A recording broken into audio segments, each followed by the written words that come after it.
out there, and if you don't know where to start, it can be overwhelming, even paralyzing. So let's fix that. Welcome to Simply Cyber, a community of tens of thousands of aspiring and active cybersecurity professionals focused on networking, knowledge sharing, and professional development. I'm Dr. Gerald, Auger, Chief Content Creator at Simply Cyber, inviting you to get the answers to your cybersecurity problems with hundreds of cybersecurity videos answering your frequently asked questions, interviewing industry experts, and live streaming daily cyber threat briefings hosted by me. Now get the stories and insights you won't find anywhere else. Hit subscribe now and dig into all the fresh content on the channel and in the community. Nothing should stop you from launching and leveling up your cybersecurity career today.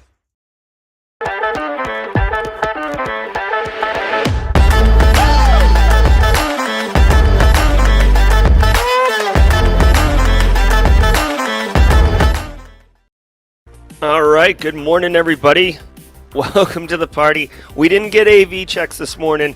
My download speeds are a hot mess express, so we are going to see what happens with this. Good morning, everybody. Today is Tuesday, April 23rd, 2024. This is episode number 606 of Simply Cyber's Daily Cyber Threat Brief podcast, and I am your host, Dr. Gerald Auger. And over the next 50 minutes, me, you, Raymond Cruz over on LinkedIn, JK Illadelph with the regular, Carrie Cyber Eddie, Charisse Lamb, DJ Bisek, who is a mod and was also yesterday, Megan Gray, Marcus Kyler of the Yeet Crew, thank you very much. Kimberly Can Fix It, coming from the couch. Tom Bishop from the boot. Alpha Sierra, guys, I just took my first slug of coffee, so you'll actually witness the metamorphosis from dead body to to streamer coming at you hot. Guys, we have a banger of a show for you this morning.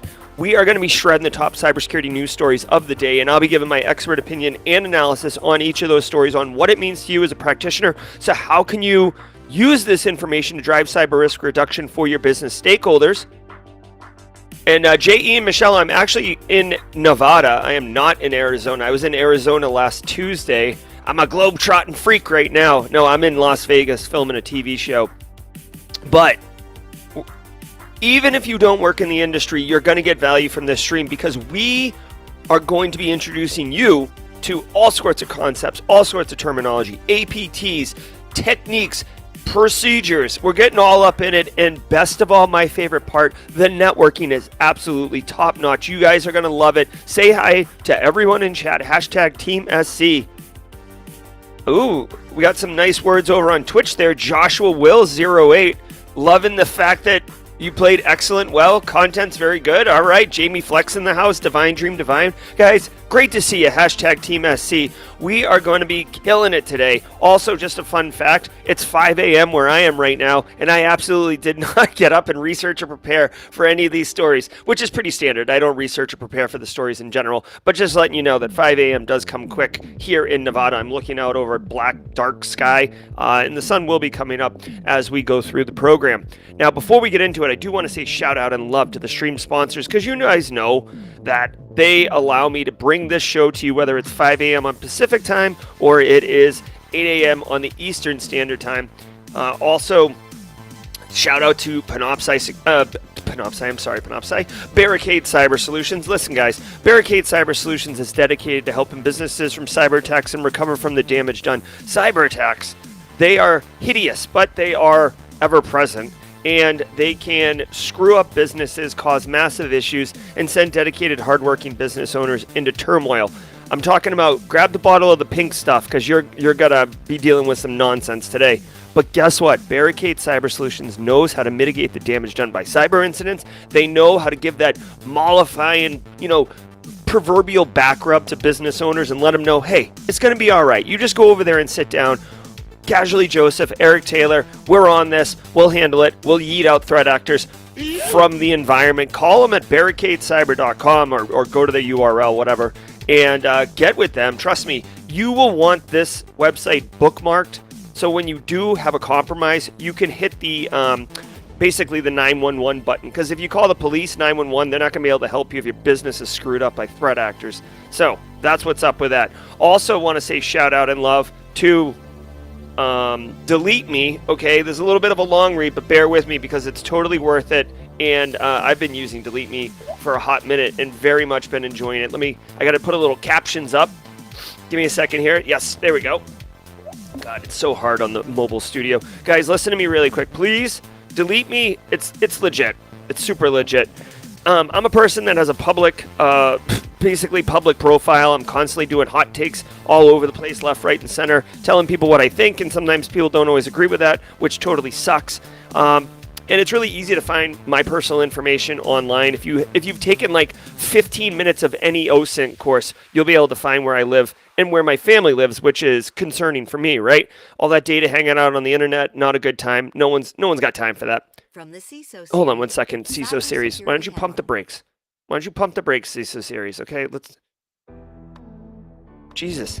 Super excited today, CISO series. All right, I recently found out about a solution. The service is called DeleteMe.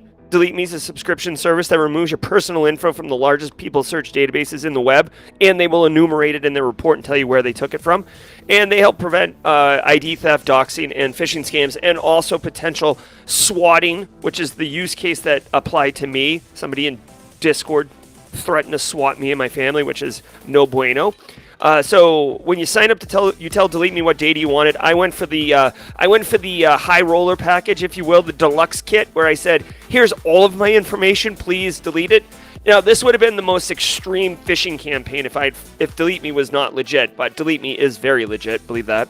You get a personalized privacy report every month. I've seen mine. I've only gotten one report, but it looked really interesting. They found hundreds of pieces of information, and they took care of it, which is wicked awesome. That's the best part. They basically handle everything. It's outsourced service, which is perfect when you don't have a lot of time like I don't. So take control of your data and keep your private life private by signing up for DeleteMe. Now it's a special discount for Simply Cyber listeners. I got them to extend a 20% discount to all y'all. Get 20% off your DeleteMe plan when you go to joindeleteme.com/simplycyber and use my promo code simplycyber at checkout. The only way to get 20% off is to go to joindeleteme.com/simplycyber and enter code simplycyber at checkout. That's joindeleteme.com/simplycyber. Dude, I'm telling you, this DeleteMe thing, it's legit. Like, I'm putting my family on it, my mother-in-law. It's legit. Tom Bishop, first day teaching for my class. Good luck, Tom Bishop. Can't wait. Gonna love it, love it, love it. Today, speaking of Tom Bishop, I feel like I'm doing a Simply Cyber Community Challenge baton pass to Tom Bishop right now, because Tom, today is effectively the last day of the Citadel, so there'll be no jaw-jacking today. But guess what, guys? When I get back from Vegas, it's jaw-jacking 24/7. Let's go. All right, guys. Hey, if you didn't know, every single episode, just like this one, episode 606 of Simply Cyber's Daily Cyber Threat Brief, is worth half a CPE. So it's very easy. Just say what's up in chat, #TeamSC, or share some good news like Phil Stafford just did, saying that he had an interview with the second recruiter for the same job and freaking crushed it. Yes, sir. Hold on. You got a Viking horn for that, Phil Stafford. Okay, so listen, just say what's up in chat, grab a screenshot, file it away, and basically at the end of the year when you have to count your CPEs, you just literally count how many files you have and delete it. I keep saying delete it. Divide it by 2, and you're off and running. I myself am a member of #TeamSC, so if you're a member of Team SC, drop it in chat. Love it, love it, love it. I got my SC shirt on right now for the TV show. That's going to be super sweet. Finally, before we get into it, if today is your first episode of episode 606, again, this coffee hasn't hit me yet. Tom Bishop accepts the baton. I love it, Tom. Hey, listen, if today's your first episode, #first-timer in chat. Let us know it's your first episode. We basically have a tradition here of greeting newcomers and first-timers. We want you to know that you're not just here lingering and lurking on the fringes. You are legit part of the crew, and welcome to the party, pal. Joe Whiskey, first timer in chat. Welcome to the party, Joe Whiskey. Hey, I don't have the welcome to the party, pal sound effect, so I'll just do it manually. Welcome to the party, pal. All right, I'm feeling it today, guys. I feel like the coffee is starting to kick in. Hold on one second here. Nick Barker's awake. Nick Barker, left coast, brother. I'm right there with you. 5 a.m. BFFs. Look at me and you. Let me take a slug of this coffee. There it is, J.K. Illadelph dropping the news there. First timers, we love you. That's right, Nick Barker. Here, I don't have the sound effect, but I do have the emote, so let's drop that. Nailing it, nailing it. All right, guys. Woo! All right, so this is awesome. I'm super pumped. Love the community. You guys rock. Getting up every morning, doing this is what's up. But guess what? As fun as it is to jack around, welcome newcomers. Oh, hold on. The Y Network says they're a newcomer and breaking into cybersecurity. Judges? Water for show? Hold on. We got all sorts of first timers, like different types of situations here. The Y Network is a newcomer breaking into cybersecurity. We don't know if it's the Y Network's first time here in chat. Judges?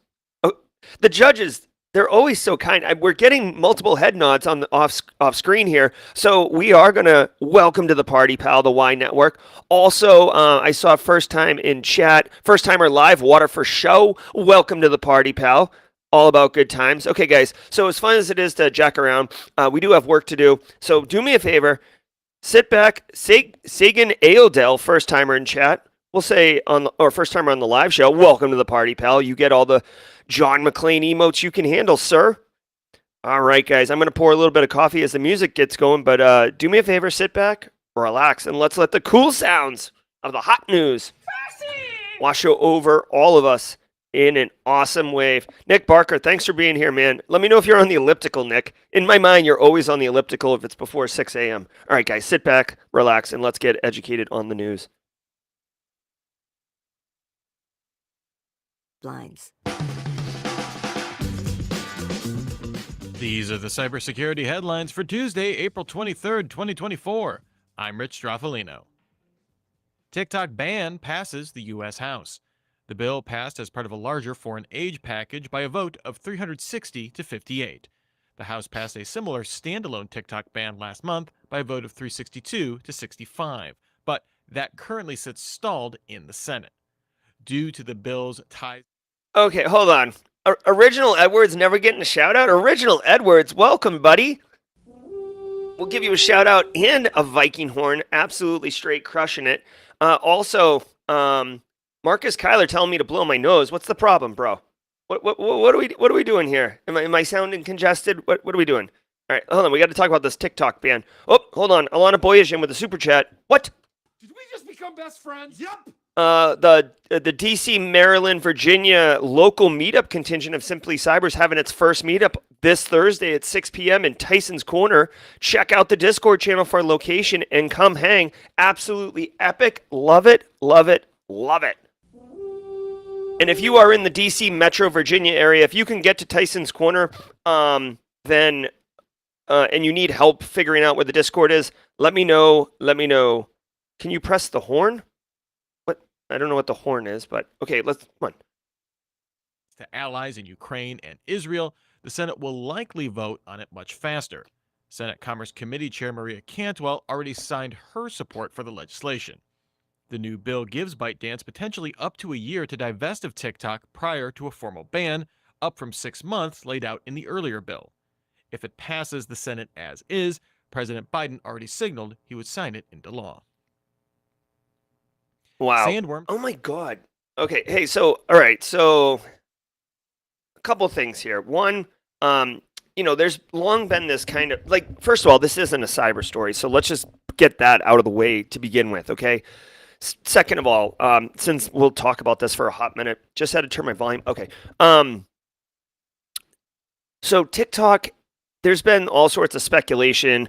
You tell me where the research is, and I'll certainly read it, but I don't know if there's been any objective research that does support the argument that TikTok is basically melting the minds of America's youth, so the next generation, kind of a long-term play by China to kind of idiocracy the United States, while TikTok in China pushes educational content. That's been like the story, right? Whether it's true, the myth, whatever. Also testing my mic. Okay. So the response has been to legislatively ban TikTok. And I want to say Montana, the state, has banned it, but we're looking for more of a federal law to ban it. We'll see. It's passed. I guess it's now passed the House, so it has to go to the Senate. In the United States, if you didn't know, there's this multi-party system in order to prevent concentration of power. So anyway, something like this is going to require a majority vote. Now, the only thing I really find interesting, love it or hate it, right? Whatever.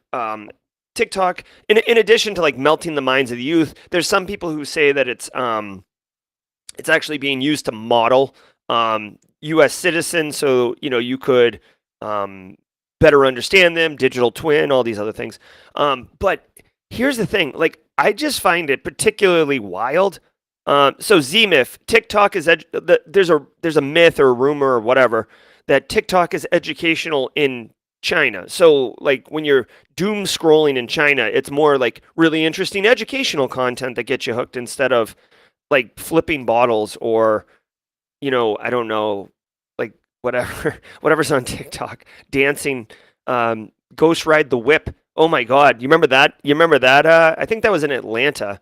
I digress though. So anyways, this story, we'll see. I just find it, honestly, I find it particularly interesting for the U.S. federal government to ban essentially a private business from doing something that isn't directly, creating chemicals that are destroying the environment or, something weird. It just, to me, this borderline approach is, government overstepping, I guess. You know what I mean? Like, this isn't a political show, and I have certainly not done all the research on all of this, but it just seems peculiar to me to have the federal government reach into private sector in a capitalism society and be like, nah, you're out. So anyways, we'll see. Obviously, this is a hot button topic. I know a lot of the youth, like their TikTok. Casually Joseph, go check his TikTok channel out. He's always dancing on TikTok and doing all sorts of trendy videos and stuff like that. What's up, John Hoyt? The big thing is China's law that any people would have to turn over any information they want. All right. Targets critical Ukrainian orgs. The Ukrainian Computer Emergency Response Team, or CERT-UA, released a report on activity by the Russian-affiliated threat group Sandworm, believed to be associated with Russia's GRU military intelligence unit. The report claims that in March 2024, Sandworm disrupted IT systems at energy, water, and heating suppliers throughout 10 regions in the country. The group accessed these providers through a variety of vectors, including supply chain attacks, technical support, and novel malware. CERT-UA believes Sandworm coordinated the cyber attacks with missile strikes on infrastructure facilities. What? What? And okay, and I do see some people talking in here. I 100% agree. Again, I don't research or prep any of these, so I am trying to couch some of my positions until I've had time to properly think through them instead of just like I'm not like a shock jock where I'm just yelling controversial things in order to get views or whatever. As far as the TikTok ban, but I agree. It is a slippery slope, right? I mean, it borders on censorship, right? I don't like what you're saying, so you can't say it anymore. Okay, so Sandworm targeting critical orgs in Ukraine. So really quick, I mean, Sandworm is a well-known super team over in Russia, excuse me. They're basically Russia's A team or their NSA equivalent, right? James McQuiggan at 35,000 feet. We just become best friends. Yep. With the super chat. All the ISC2 Central Florida chapter meetings, we had to launch our IR plan for DRBC for the first time. Caterer forgot to show up to feed 60 people. Shout out to Debbie Carr, the chapter secretary. They had Olive Garden in less than 45 minutes. Let's effing go. Yes, sir. Hey, I want to say what's up to Deb Carr or Debbie Carr. Getting it done. You know what, guys? You have a choice. When there's adversity, you have a choice. You either wilt or you pivot. James McQuiggan with the 10 super chats. Thanks so much, James McQuiggan. And if you are one of the recipients of those new squad memberships, do enjoy those, please. All right, so essentially, guys, this is a cyber story in the sense that it is Sandworm, Russia's advanced persistent threat actor that can totally wreck you if they put their target on you. Here's the deal. They poison the supply chain to deliver vulnerable software to Ukrainian critical infrastructures. Okay. I would say that, honestly, if Sandworm wanted to, they wouldn't need to go through a supply chain attack. They could probably just get directly into these critical infrastructures. Most critical infrastructure operational technology is notoriously deprecated tech, or it's like old. So, okay, hold on one second. I can't switch cameras because I didn't set it up. But notoriously, operational technology, industrial control systems are pretty brittle. And because we're modernizing them, all that means is we're sticking IT interfaces into the OT. We're not replacing the brittle OT or operational technology infrastructure. Operational technology is the basically the way to enable and interact with cyber physical systems. Think of OT as like basically opening an event and venting gas, or closing the vent, or spinning a turbine, or a windmill thing, right? That's operational technology. You're operationalizing systems. So basically it's kind of brittle, but whatever. Sandworm got into the critical infrastructure through supply chain attack. Now, what's really important to note here, and I want to share this because this was a massive miss, like a swing and a miss by me. And I'll be the first to admit that I definitely don't know everything. No one knows everything in cybersecurity, period, full stop. So if you're suffering from imposter syndrome, just get in line. Here's the deal. For the Russian-Ukrainian conflict, I was firmly of the belief that the next global geopolitical, massive, multi-country conflict would be a cyber war exclusively, cyber Pearl Harbor. I never really went that far down the rabbit hole, but I did think that cyber would be like the main kind of capability that would enable a world power to dominate another world power. This has not proven out very well in this Russian-Ukrainian conflict. Russia-Ukraine conflict's been going on for 2 years now, if you can believe that. And what I want to point out is that the cyber capability is a capability, but it needs to partner with kinetic, boots on the ground type sources. So in this particular instance, they're saying that Sandworm is targeting these critical infrastructures on top of missile strikes, which will definitely impact operations. I was actually talking with a former NSA operator. I won't name him. He's a friend of the community, though. I wouldn't name him without asking him. But he said to me, honestly, Jerry, we could hack in and diddle bits and whatever. But he's like, if the goal is to disrupt and clandestine operation isn't a priority, then we'll send a missile. He's like, it's faster, it's more effective, it's guaranteed. Like send a missile. Anyways, so that's what's up. And that's what Russia's been doing here in this. Anything else? Again, I don't read these stories in advance, so I'm kind of reading this really quickly just to see if there's anything else useful in here. You can see here. Okay, so again, like I said, brittle technologies, lack of network segmentation, insufficient defenses. The one thing that is really nice that I would say, and hat tip to Ukraine, they are very good at resiliency, like Ukraine infrastructure with the quickness, which is great, which is why they've been such a problem for Russia from a cyber capability perspective. You knock down their infrastructure, boom, they get right back up. Remember, it was just 2 months ago that one of the two major banks, I think it's Media Bank or Metabank or whatever, in Ukraine, got attacked, and they were back up right away. In fact, I was talking to a Ukrainian citizen, oddly enough, not that I'm wicked plugged in, but he showed me his phone, and he's like, yeah, the president or the CEO of that bank has a Telegram channel where he's actively posting about how they're recovering or resilient to cyber attacks from Russia, in real time. I thought that was phenomenal and kind of crazy. It's the second or first largest bank in Ukraine, and the CEO is actively on Telegram, just tweeting oh yeah, F these guys. So really, really interesting, really, really cool. Nick Barker with 23 months. Thanks so much, Jerry, in the community. Heck yeah, welcome, Nick Barker. You're straight crushing it, dude. All right, let's keep going. Koreans animating streaming shows. A new report from the Stimson Center's 38 North project and Mandiant shows that a misconfigured North Korean server contained animation files with editing notes and instructions on them. The researchers traced back the assets to material used in Amazon's animated show Invincible and a Cartoon Network show Iyanu, Child of Wonder. The server showed no signs that any production studio violated sanctions by contracting with North Korea directly, as this appeared to be significantly downstream of production. Traffic to the server shows access from 3 cities in China and 1 in Spain. Mandiant researcher Michael Barnhart said these animation efforts likely serve to raise funds for the country's regime. We've seen similar schemes with contracted North Korean IT workers in the past. Okay. Like, from the you're not going to believe it office comes this story here. Let me zoom in on this.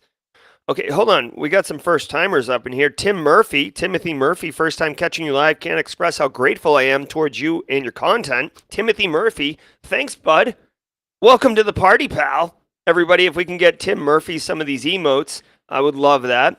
Pablo Vergara coming in hot with the first-timer. Pablo, welcome to the party, pal.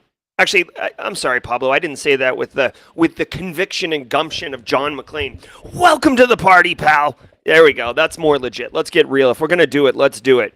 All right, so documents found on a North Korean server suggest U.S. studio may have outsourced animation work. Interesting. So when I heard the story, I wasn't thinking they outsourced the animation work. I thought they had been compromised and the information just got dropped there.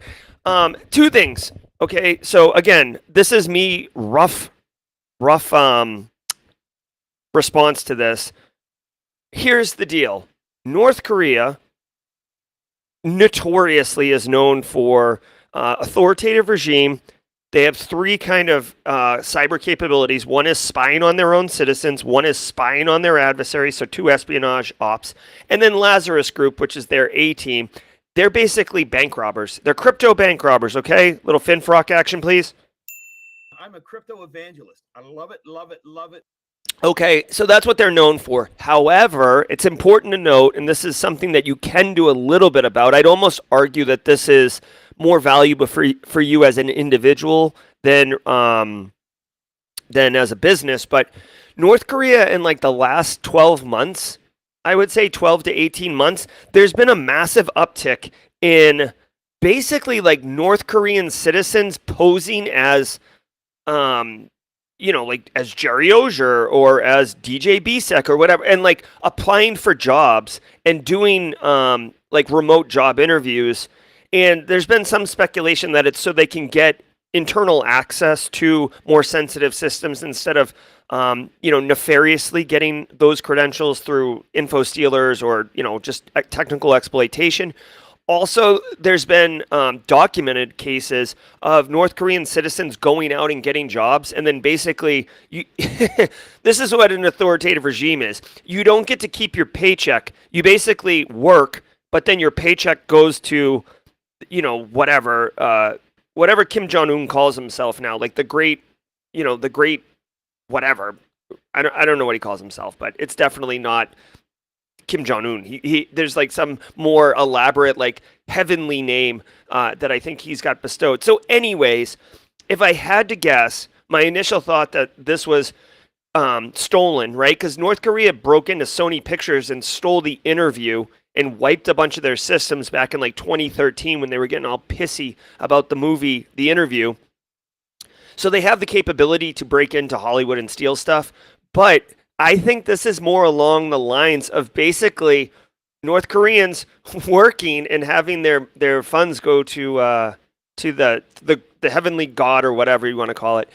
Here's one other thing, by the way. Here's one other thing that's kind of sussy sus. Documents found on North Korea server. Are we just going to bury the headline here? How did we find this server? How did we know documents were on it? Typically, that would indicate you were accessing the server. Typically, that would indicate you didn't have access initially, or you're authorized, which would mean you're unauthorized, which means you're illegally, which means you're hacking, which means you're Computer Fraud Abuse Act. So, I mean, not like, again, all I'm reading is the headline, but like, how did we find this? Like, like, I get it that you're like pointing to a bunch of like suspicious materials, but I don't know. Maybe I'm just a silly American who's like, Fourth Amendment kind of vibes going on here. But whatever. This story, honestly, in all due respect, love you, mean it. I'll forget about this story by lunchtime today, and I'll probably never remember it. There's not much going on here. Slow news day here at Simply Cyber. European police warn tech industry about encryption. Tech platforms adding end-to-end encryption to messaging platforms remains a contentious issue. The most recent sign, a group of 32 senior police officials from across Europe released a statement over the weekend warning that the tech industry is at risk of damaging its relationship with law enforcement over the issue. The statement didn't name a company specifically, but likely refers to Meta rolling out encryption as default in Messenger. The statement claims end-to-end encryption undermines both the platform's and police's ability to identify illegal behavior, things like drug smuggling, human trafficking, and sexual abuse. Meta's global policy director for Messenger, Gail Kent, said in response that Meta uses other signals, like metadata and public posts, to detect predators. Okay. Yeah, Supreme Leader of North Korea, thank you. Okay. Listen, I'm a law-abiding citizen. I'm super conformist. You're never going to meet, you probably could meet other people. It's bad to use extremes or, whole statements. But this story right here, what's next? Police warn partnership with door lock industry at risk over front door locks. What are we talking about here, bro? End-to-end encryption. Am I not entitled to privacy? Oh, it's gonna block everything. Come on, man. We don't live in Orwellian society. And guys, by the way, I used to be philosophically by the way, this right here, it is a cybersecurity story in the sense that it's talking about encryption and confidentiality over network communications, but don't make the mistake. This is a privacy story, 100%. I used to be firmly in the camp of I have nothing to hide. Who cares? Go look at my stuff. And then I grew up and became a thinking, adult and realized yeah, I don't have anything to hide, but at the same time, you have no right to dig into my personal stuff. I'll make the decision if you get to see what I want you to see or whatever. But no, I'm entitled to privacy and piss off. And it's not that I'm anti-establishment. I'm not anti-law enforcement. Dude, I couldn't be a police officer. I couldn't do it, but I'm super pumped that there are police officers. So if someone jacks my car, I have someone to call who can help me out. But this right here, breaking encryption so law enforcement can get up in the traffic, that's just a slippery slope. And yes, I get it. There's creeps out there on the internet hurting children. Not into that. There is opioids just crushing our society, and how they get into the United States is a hot mess express. And I don't want any of that. But dude, at some point you have to be law enforcement. Can we find another avenue instead of going for the Eye of Sauron where you get to look at everything? Because again, guys, here's my final thought on this one, right? Look at this. TikTok's being banned, okay?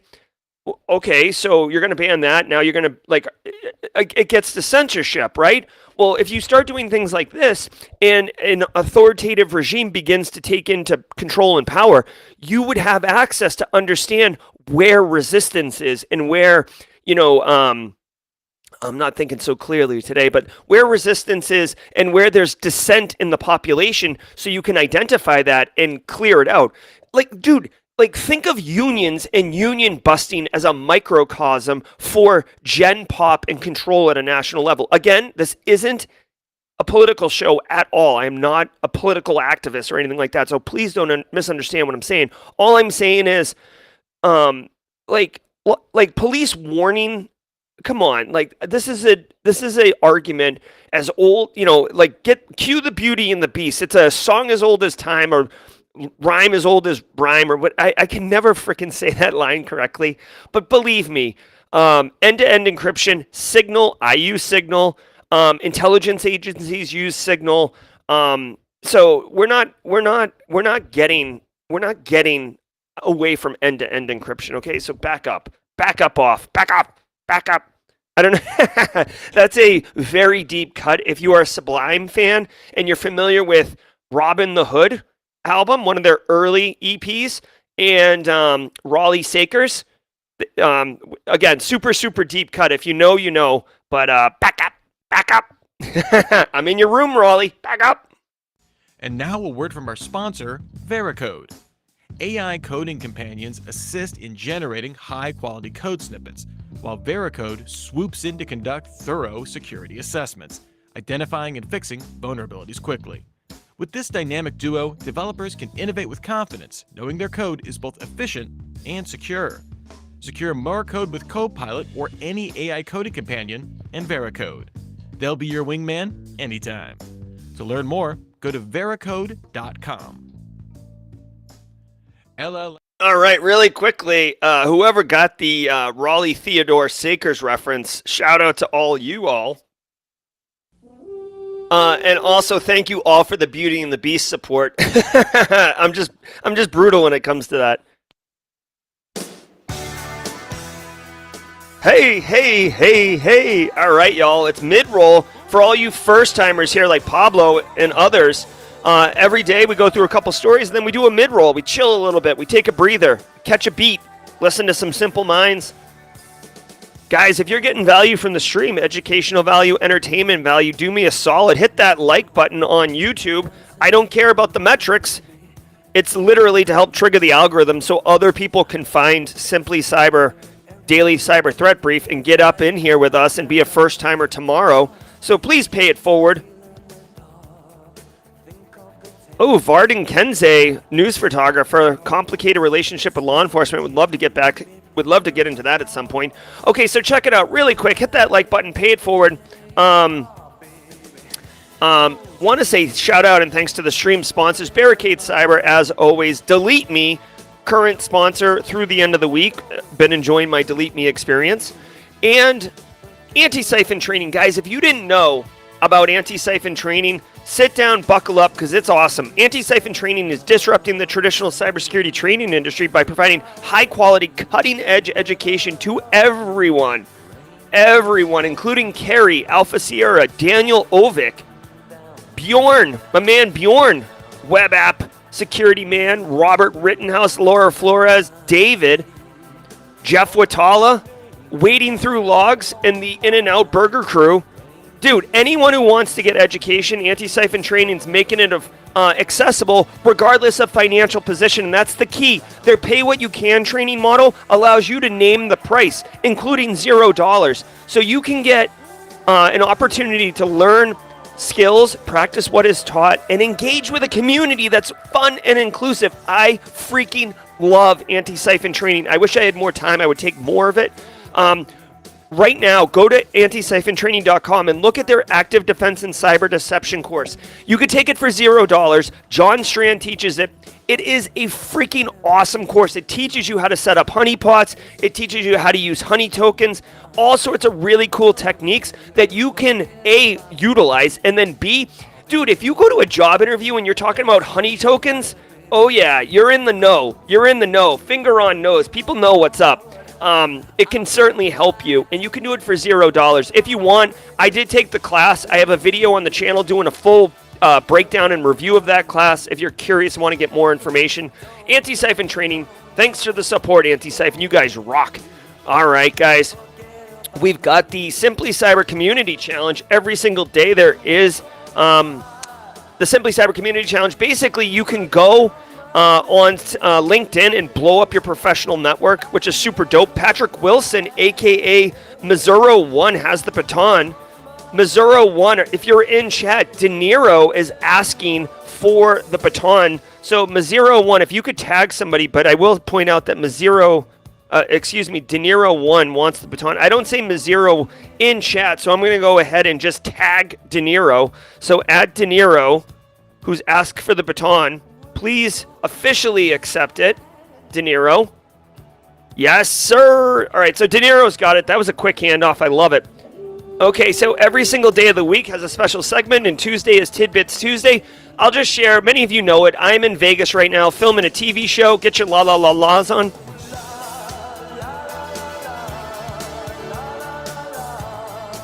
All right, guys. Hey, just a really quick Tidbits Tuesday. I'm in Vegas filming a TV show. It's like a late-night TV show format. I'm the host. I wear, cyber T-shirts and blazers. I'm interviewing wicked awesome guests. We filmed the first, a bunch yesterday. Today we're filming a bunch. All week we're filming the first season. Look for more information on this. It's super fun, guys. I will tell you. I'll tell you this. This is the Tidbits Tuesday little nugget. It's so funny, like what I do with Simply Cyber and how I film and produce content. It's like, it works for what we do. I'm at a professional freaking like TV studio. There's it's just like green screens and lights and multiple people, and there's like a runner who comes and picks me up at the hotel. It's friggin' like pro level stuff. It's super cool. I'm trying to get some behind the scenes footage for y'all and share that on stream on Thursday if you guys are interested. But super fun experience. But I do miss my family. I guess that's the Tidbits Tuesday. I do miss my family and look forward to getting back. Taekwon Gong's got an interview yesterday. I hope you crushed it, Taekwon. All right, let's get back to the news so we can kick it in a little bit of jaw-jacking, because guess what? I'm in Vegas, which means I don't have to drive to the Citadel today because it's a remote Zoom class because I'm... I'll let other people decide, but I feel like I'm a pretty cool professor. All right, let's go. LLM content threatens CSAM reporting systems. The nonprofit National Center for Missing and Exploited Children runs Cyber Tipline, which represents a federally authorized reporting system and repository for child sexual abuse material, or CSAM. This system takes in... Hold on one second. Kathy Chambers is saying, ask Antisiphon Anything is at noon today. Just really quick, thanks, Kathy, for sharing that. That is Zach Hill going live. I do believe that is on Discord, the Antisyphon Discord server. It's a Discord event if you want to catch it. So please go check that out. Honestly, that Ask Me Anything on the Discord server for Antisyphon is what inspired us on the Simply Cyber Discord server to do a First Friday AMA thing. And if you don't know Zach Hill, it's worth going and checking out. He's a cool dude. Millions of reports a year across social platforms and forwards them to law enforcement. However, a report from the Stanford Internet Observatory found that resource and funding constraints mean that only 5 to 8% of reports lead to arrests. Report co-author Alex Stamos says this percentage could significantly dwindle as AI-generated CSAM floods the system, taking further resources away from actual children in peril. The report calls for investing in improving the current system, rather than legislative remedies like requiring encryption backdoors or requiring client-side scanning by platforms. All right. A couple things. One, I laughed my butt off because DJ Bsect asked if I had a sippy cup, which is really funny because it kind of does look like a sippy cup. This is my travel coffee mug. I have an entire travel coffee situation. I have a travel French press. This is my travel cup. I have a travel tea kettle. So I made it. I literally bought the most offensively colored travel cup. So A, I know it's mine, and B, I can't lose it in a hotel room. All right, so check this out. So if you don't know, Alex Stamos, it says a Stanford University cyber expert, but Alex Stamos also, he used to be the CISO at Facebook back in the day. He's keynoted Black Hat, I think in 2017. So Alex Stamos is legit, okay? So first of all, and he's a wicked cool guy. I've never met him in person, but from all the things I've seen with Alex Stamos, he's a super cool dude. So here's the problem, okay? Apparently, freaking, Midjourney, Dolly 3, all these like graphic generator AI things are being used to generate CSAM, which is child sexual abuse material, which is freaking disgusting. Okay. And honestly, I don't even want to get it down into this rabbit hole, this seedy underbelly, but I'll tell you a couple things. One, quick shout out to the law enforcement people who work in this space. thank you for taking a bullet for the team. Like I don't know if I could possibly function if I had to work in that space and see this material, but I'm so glad that there are people who are willing to take that sacrifice and just uproot this kind of stuff. Now the problem is these AI tools are being used to generate CSAM material. Now it gets even into a more murky water, because if it's not real, is it illegal, right? It's disgusting, but is it illegal? So there's a question right there to start with. Second of all, when you discover these things, like, by the way, if you're ever doing like incident response or some type of like forensics capture and you come across CSAM, it's an immediate stop and report, right? Like that's like one of the few things that's like, there's no joking around. Like, you immediately have to pivot and address it. And there is a way to report it. And what they're saying in this story is that reporting mechanism is getting overwhelmed because a bunch of like garbage is coming in, essentially an uptick in CSAM material, which is overwhelming the system. Here's my thing. First of all, like, can we make the AI tools not generate that content? I mean, we're able to make it not give the recipe for napalm. Can we not have it do CSAM material? Second of all, hey, I got an idea. Can we better fund the tip line? Like, why does the tip line have to be like a non-profit and hold bake sales? Like, what is wrong with our society? Like, I'm sorry, this isn't a political show, but like, we have the richest businesses in the world are these tech giants with data hoarders. And like this thing over here, which is like such a righteous mission to protect children, is underfunded. What the hell is wrong with, sorry, Kennedy? Like, literally, if ever there was a sorry Kennedy, that's a double-edged sorry Kennedy. Kennedy is a child in our community who watches the show with her mom. So anyways, there's a lot going on here. I'm glad that Stanford is looking at this. I'm glad people like Alex Stamos is looking at this. I feel like that can elevate it to a national level and get it into the mainstream discussions.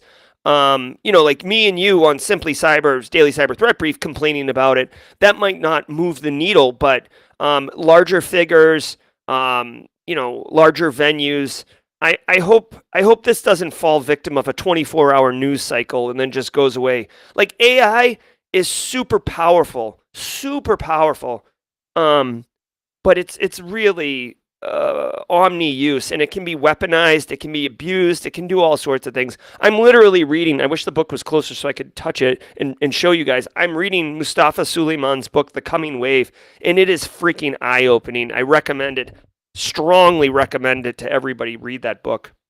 Crush FTP exposes system files. Security researcher Simon Gerald reported a vulnerability in the Crush FTP service. All versions of Crush FTP under 11.1 contain the flaw, which allows for virtual file system escape and access to full system files. CrowdStrike reports seeing the flaw under active exploitation in a targeted fashion. CrowdStrike's intelligence report indicates these attacks represent politically motivated reconnaissance. Crush FTP released a patch for the flaw, available through its dashboard. Windows. All right. First of all, I feel like this is everybody's favorite manual sound effect, I think. I don't know. That's a speculation, but ding! You gotta patch it. This is you gotta patch it. All right, guys, if you're running Crush FTP, I will tell you, I've got lots of gray hair. I've never heard of Crush FTP. Just goes to show you, tech stacks change wildly. The book Flip Cup is called The Coming Wave by Mustafa Suleiman. Hold on one second. Hold on. Hold on one second. Oh my God. So many wires. Hold on. Am I going to be able to do this? Huh? All right, I got it. All right, hold on really quickly. This is the book. The Coming Wave. And Alana Boyajian, just so you know, I am using a Delta receipt as a bookmark instead of bending the pages. I know that really, really pisses off a lot of people. And Alana Boyajian is, I think the chairman of the committee of people who don't like bent pages, or you know what I mean, like earmarking the pages. Okay, so anyways, Crush FTP, I don't know anything about it, but guys, when you have a technology that allows file transfer that's vulnerable, that's a hot mess express. It's a file transfer. You can exfil data. You can push payloads. It's a file transfer solution. It literally is tailor built to put files on disk, to take files off disk, right? Hello, Move It, Clop ransomware is on line 1. You guys remember the Move It bug where Clop ransomware basically exfiltrated like tons and tons of terabytes of data from like 5,000 businesses? So file transfer, I'm not saying file transfer is at the same level of urgency as like identity and access or identity and authentication systems. Like if your identity and management system is vulnerable, you absolutely need to focus on that. But dude, FTP services, that's a close second. Like you really got to be mindful. Same with like VPN and then remote access solutions as well. So anyways, like the TLDR, if you are running FTP, Crush FTP, you gotta patch it, right? That's as simple as that. We do have a you gotta patch it squad emote, so I can drop that at least. Let's go. Rootkit-like flaws. SafeBreach security researchers documented new flaws in the DOS to NT path conversion process on Windows that allows any unprivileged user to remove trailing dots from any path element and any trailing spaces from the last path element. This could allow someone to hide files and processes, identify malware as a verified executable, and hit Process Explorer with a denial of service. This attack uses 4 flaws in a chain. Microsoft has already patched 3. Oh, look at Microsoft with the flex. Okay, so the magic dot path. If I'm not mistaken, this magic dot path, hold on one second. We got an infographic coming in hot. Oh, so good. I mean, this is kind of a basic infographic. This isn't really showing much. I mean, yeah, whatever. I mean, it shows you the find first file W Windows system call, but that's about it. So this has 3 vulnerabilities. This requires 4 vulnerabilities to be exploited. So it's an exploit chain that's required, and 3 of them have been fixed. So if anything, this is a post-mortem, like, hey, here's something interesting to check out. This is not something that you need to like pause the stream, change your shorts, and then go fix. This was security research. Remember, not all 0 days are like everything's on fire, because sometimes security researchers, quote unquote good guys or good ladies or good people, the right side of the law, publishes research. Okay, so it's great that they do that. I want to point out really quickly too, in the screenshot, if you can see it on stream, I know it's kind of hard if you're on mobile.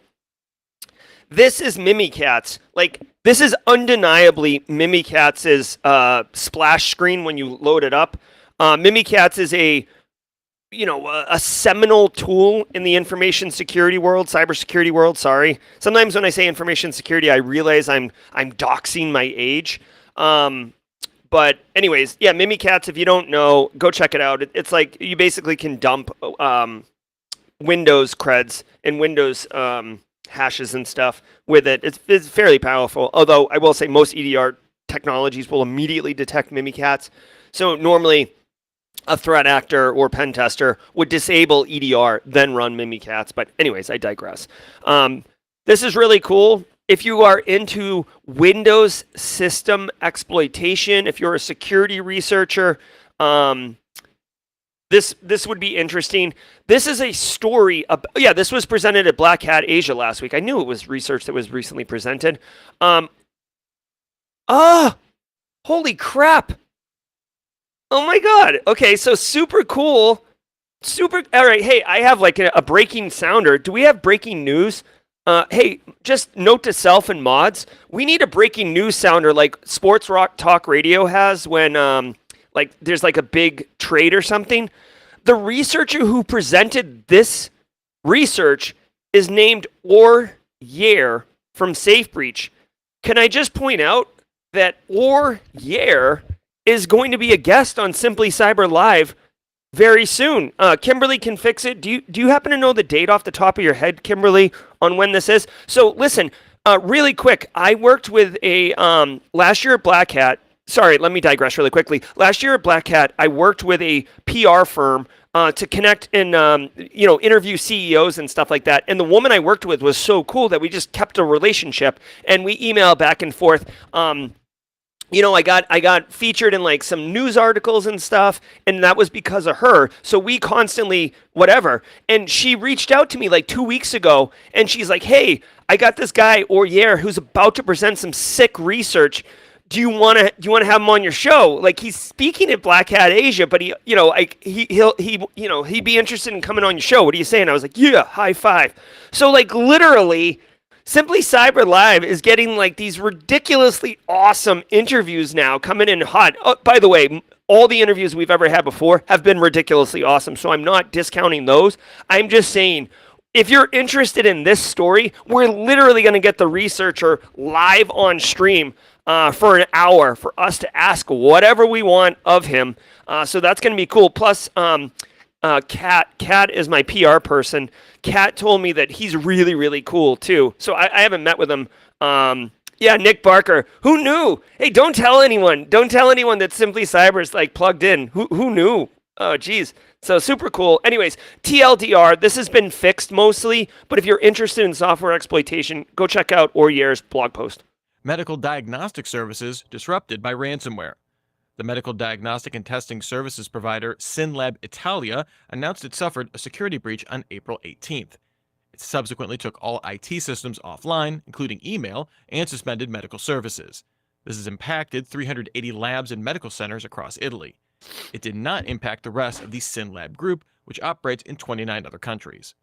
Sinlab Italia did not confirm if it lost patient data in the attack. No word on any group taking responsibility. All right. Hey, just to put a point on that, May 16th, Auger will be coming on to talk about that research and so much more. Okay, so Sinlab is a medical diagnostic company. A lot of healthcare, if you've worked in healthcare, there's like massive supply chain stuff. A lot of hospitals and clinics will outsource labs to lab facilities because that's what they do. Like if you've ever had to go take a P test for a job interview or a job, or if you've ever had to give blood for like you're getting your annual physical or oh my god, or just spoiler alert, I'm about to turn 45, which means at least in the United States healthcare system, I'm about to get a whole new experience that is definitely only going to be experienced because it's doctor's orders. But anyways, again, today's been kind of a digress day. They suffered a ransomware attack. They have an annual revenue of $426 million, which is an ass load, sorry, Kennedy, of money. Let's see how their incident response handled it. IT department excluded the entire corporate infrastructure from the network to shut it down. They went John Taffer on this thing and shut it all down. And basically it sounds like they continue to operate while they recover their... Oh my God, JK Illadelph, please. I might have to take the day off just to mentally prepare for that one. So anyways, basically, this is... I don't want to say this is a nothing story, but, healthcare company gets impacted. Again, shout out to Sinlab Italia for practicing good cyber resiliency. It sounds like they were prepared when the ransomware attack broke out to be able to quarantine it, continue delivering on mission critical services while they address the attack.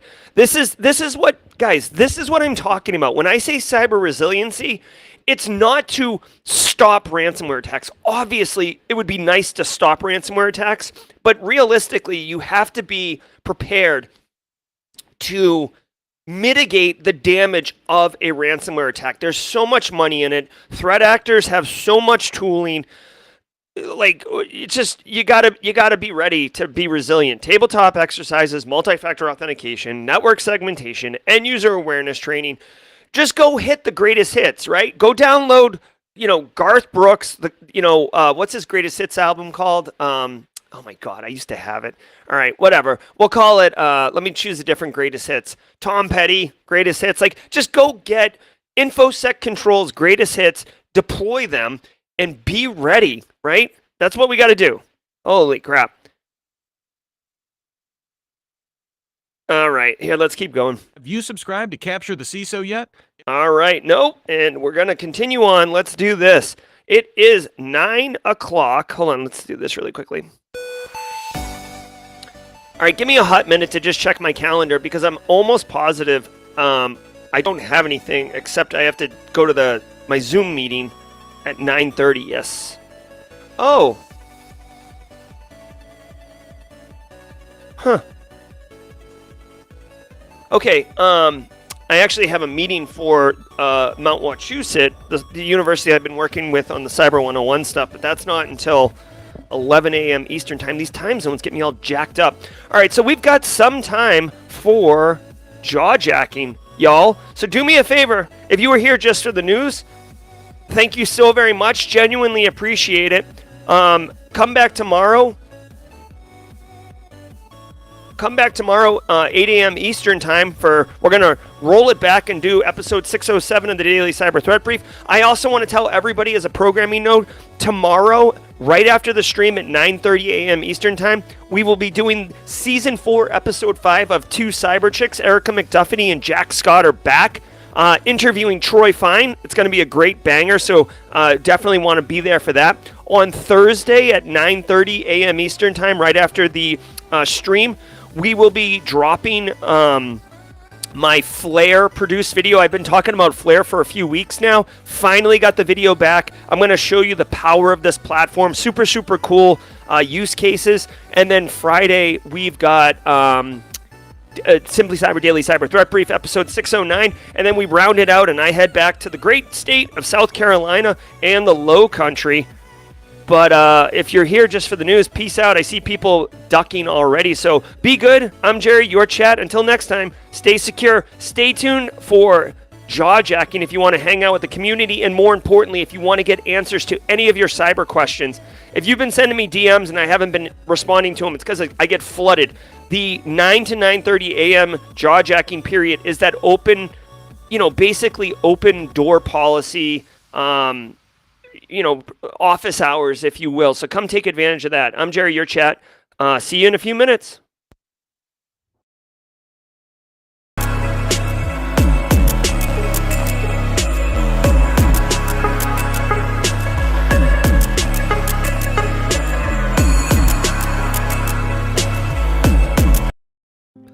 Hold on. What's up, everybody? I just got to get this YouTube chat. Like, we're in the, we're in DR mode here as usual. There we go. So this will just be my video feed for jaw jacking during this Vegas trip. Ain't nobody got time for overlays. Even though what's funny is there's an overlay underneath this. So I'm overlaying the overlay like a boss. Shout out to DJ Bisek, who coined my travel coffee mug as a sippy cup. I got news for everybody. I just bought this thing, and you better believe I'm going to be using it on every travel. So in addition to the Hot Mess Express, that is the Simply Cyber mobile studio, I guess hashtag sippy cup is going to become a thing because this isn't going anywhere. This is a permanent fixture of my travel kit now. So that's what's up. All right. What's this? Who? Oh, Eric Taylor's available? Yeah, get Eric in here if he wants to hang out. He should have access. I invited Eric back into Restream now that Base Case helped me with that Cisco thing last week. All right, guys. Hey, I hope everybody's having a great stream. I see Nicole in here, Oscar Naves, Nick Barker, my man. Hey, I gotta tell you, yeah, Kathy Chambers, hashtag Sippy Cup. It's Sippy Cup Gate. Guys, I gotta tell you, honestly, if you guys don't know Nick Barker, the guy is a freaking treasure, okay? Do me a favor, if you get a chance to meet Nick Barker in person, put it on your bucket list, okay? Nick Barker, I love that guy. Can't wait for Wild West Hackin' Fest. I was talking with you want to know, guys? Okay, so I was talking with John Hammond yesterday, and I was like, oh, John, like you got to keynote all this stuff, and we were recording, and John is so cool. He's like, oh, I heard they have a really, really special keynote speaker this year, and I'm like, oh, John, like, so super, super fun. Hey, Joseph Dehair, be good, man. Have a great meeting. All right, Simply Cyber Sippy Cup. Yeah, get it now in the merch store. Nadine, Mrs. Auger is gonna love. Mrs. Auger's gonna love that this is the Sippy Cup. She's gonna love that. Oh my God. Yeah. So here's the deal. They had like black and gray. They had gray and like light blue, like a teal blue, and then they had this. This guy that almost borderline requires batteries. So it is what it is. All right.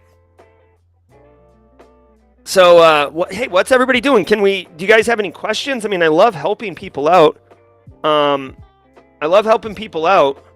if you got any questions, I mean, obviously I'm super cool. I'm super pumped to just chill with y'all too. But I would love to be able to help y'all get answers to the questions you need answers for. What time do these streams start? Diamond Stump, the streams start every single morning at 8 a.m. Eastern time. Every weekday morning at 8 a.m. Eastern time. And because you're asking, I'm going to go ahead and qualify you as a first timer. Welcome to the party, pal. Diamond Stump. Alexis Julian. Hey, Alexis, I'm gonna milk the fact that I can say your first name as much as I can while I'm in the mobile studio. So, what's up, Alexis? I'm almost to the point where I'm counting down the days to Wild West Hackin' Fest. Absolutely. Super cool. Cyber Eddie says, I have a question for you. Do you get CPEs for attending this too? So, Cyber Eddie, I would not qualify. I wouldn't say you get CPEs for the jaw jacking stuff. The CPEs, you really need you need to be able to definitively point to educational, knowledge share and instructor-led webinar. Sometimes I'm up here just talking about sippy cups, and the thing is, I don't, there is knowledge share in the jaw-jacking thing, but I wouldn't want to make an argument and defend it because there's too many opportunities for an auditor to point to, like me pointing to something silly and being like, this isn't content. The Simply Cyber Daily Cyber Threat Brief is so definitively instructor-led webinar, and there's so many freaking examples. There's 200 of them a year, so you get more than enough CPEs. All right, so we got Eric Taylor in chat. Let me do this really quickly. Give me a second. I'm trying to figure out something really quick. Standing by to stand by. All right, hold on one second. All right. Oh, geez. Freaking. Hold on one second. This is what happens. This is why we can't have nice things. Hold on. Dude, if you saw the resolution on my video, you'd be like, holy Jesus, Jerry, what are we doing here? 1 second. I know you can hear me. This is me from the void. Come to the light, Carol Ann. Come to the light. There we go. Let's go. All right. Stand by. Hold on one second. God damn it. Hold on one second.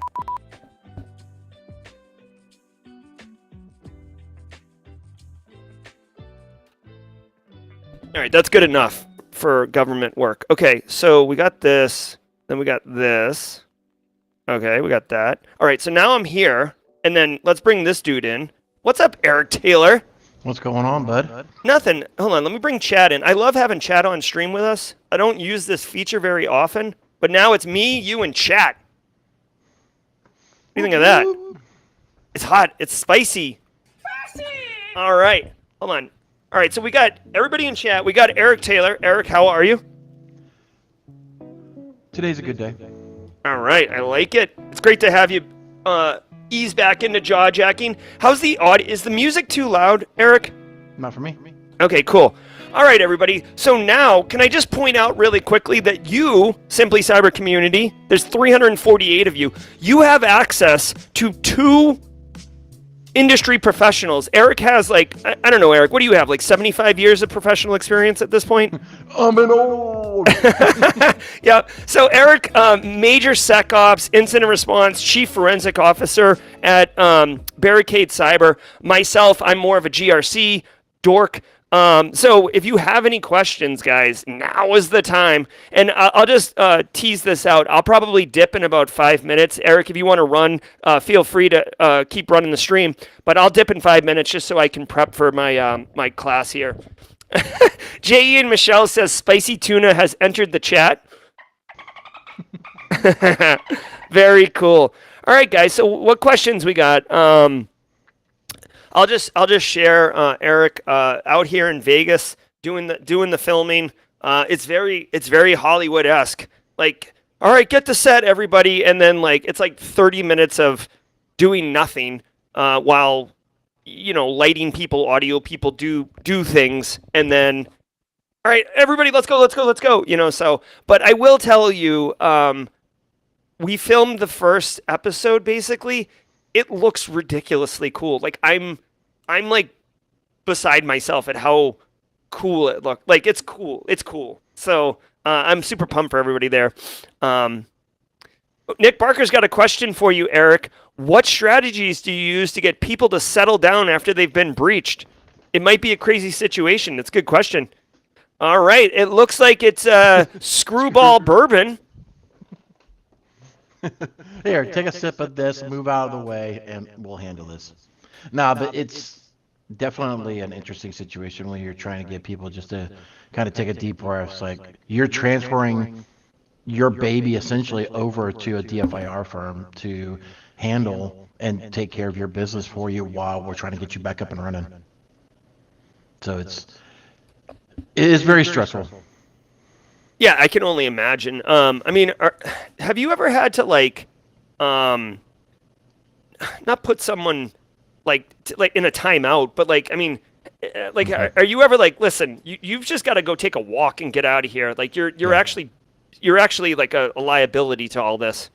Yeah, we've had to come, sit people down. Like, look, it's the quote unquote come to Jesus meeting. It's like, yeah, we're trying to do this, and you're having back-to-back meetings with us, wanting an update every hour, 2 hours, whatever the case is, and it's just crazy like that.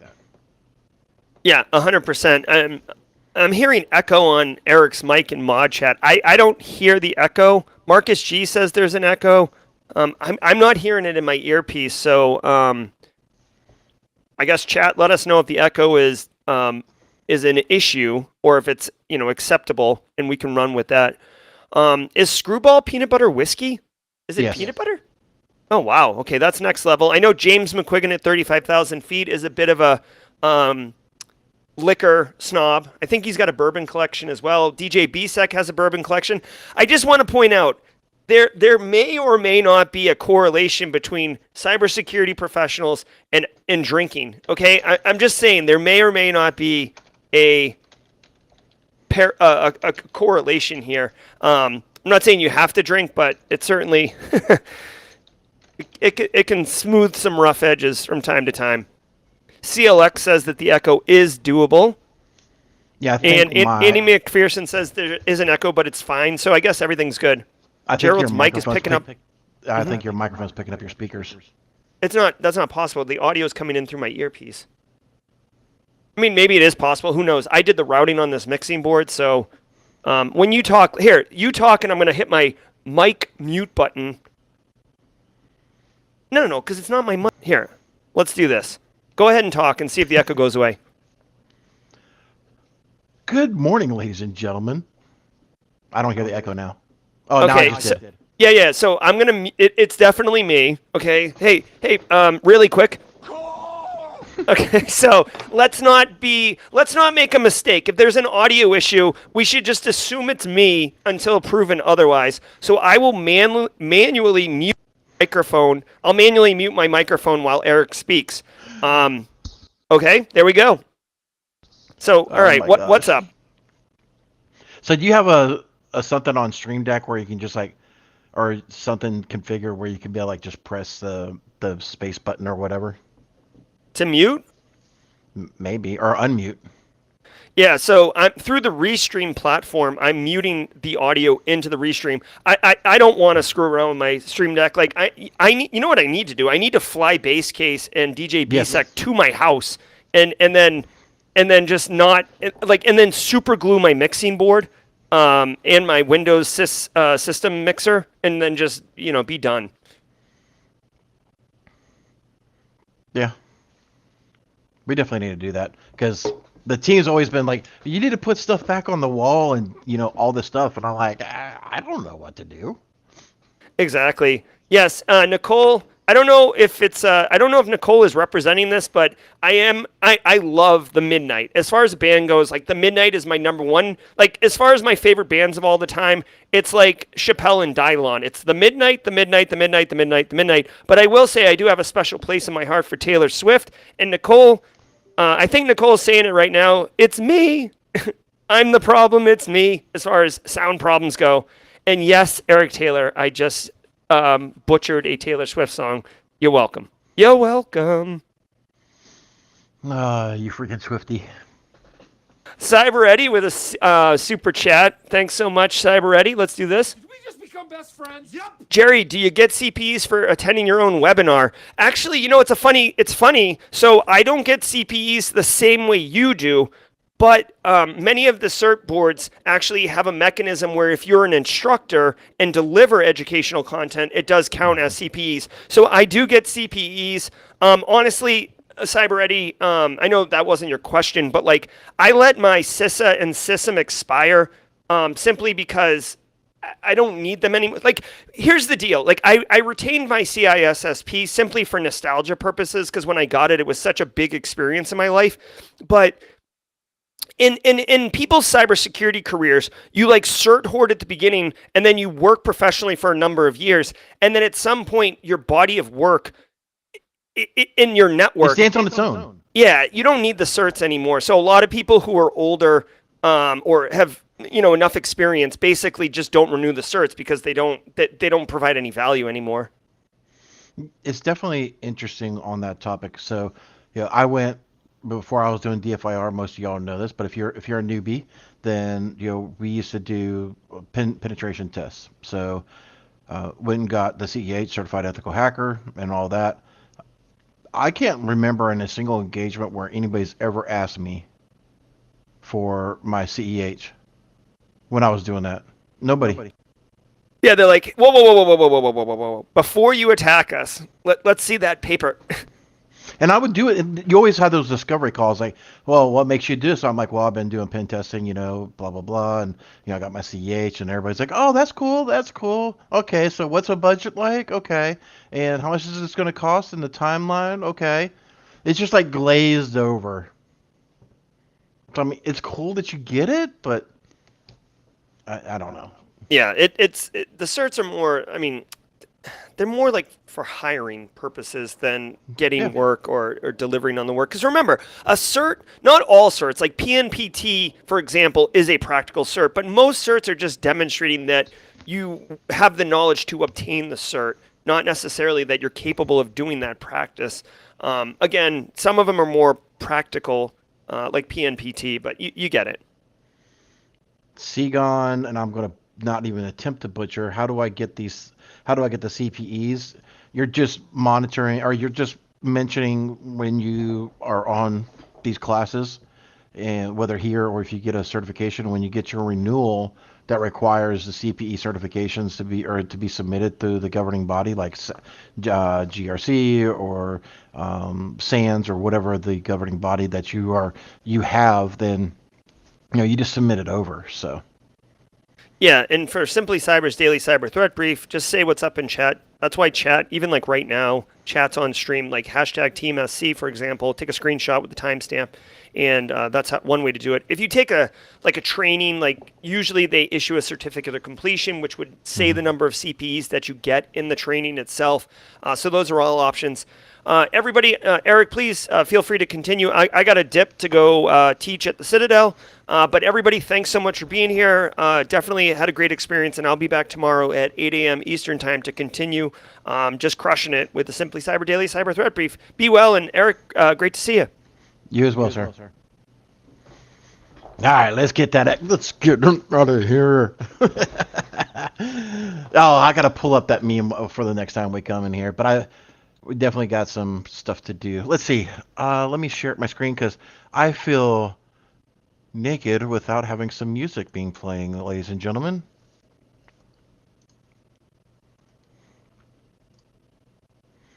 So let's do this, and let's do this, and let's...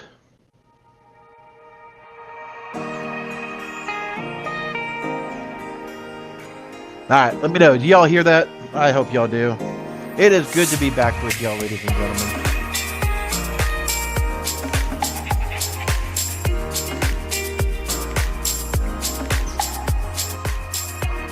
Turn that down just a little. Turn it down on my head as well.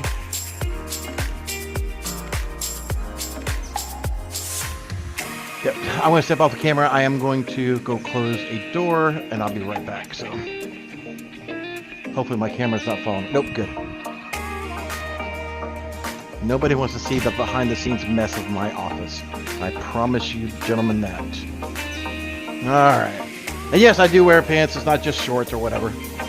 So it's not one of those Zoom things where you just stand up and you're in your underwear or something like that. You got food all over the place. So. Sorry, I'm in a very playful mood this morning.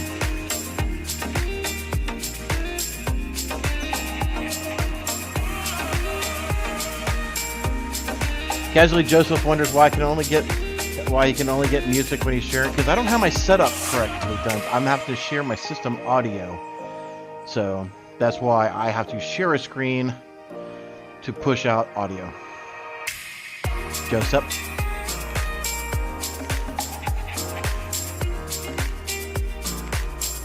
Thanks, Nick Barker. We miss you, Eric. Marcus G. What's up, Eric? Always nice to have you on the chai. Okay. Love it, love it.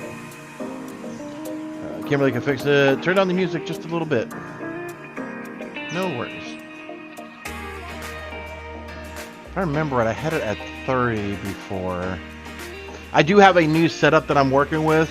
I'm going through Streamlabs to figure out new button configurations and things like that. So there were some template layouts and everything. See you later, Tom Bishop. Good to see you. So hopefully within another episode or two, I will have that. FedEx. It's loud, the audio. All right, so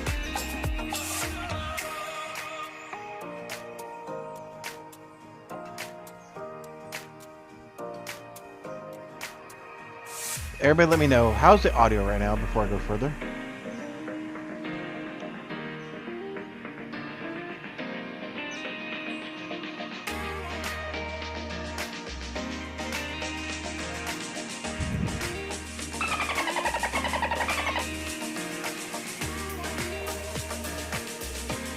Kimberly can fix it. Says that it sounds great.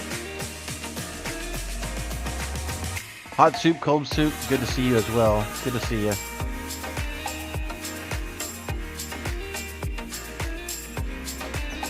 Carrie, that's because we got 2 tin cans and a rope.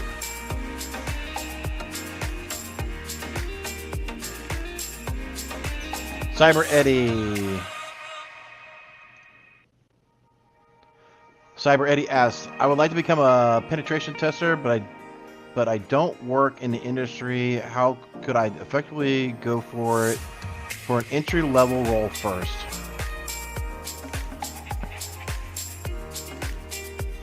You know, thinking back when I was doing it, I would say go do bug bounties. Go to Bug Crowd, go to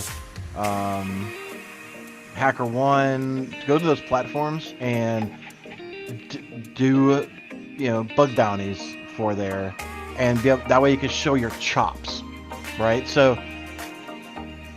and just so you know that I'm just not some goofhead just talking out the side of my backside here.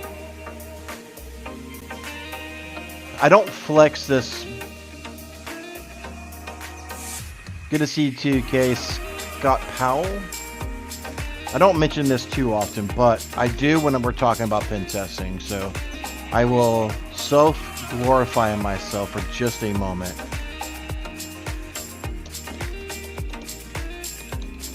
Everybody knows of the company TeamViewer.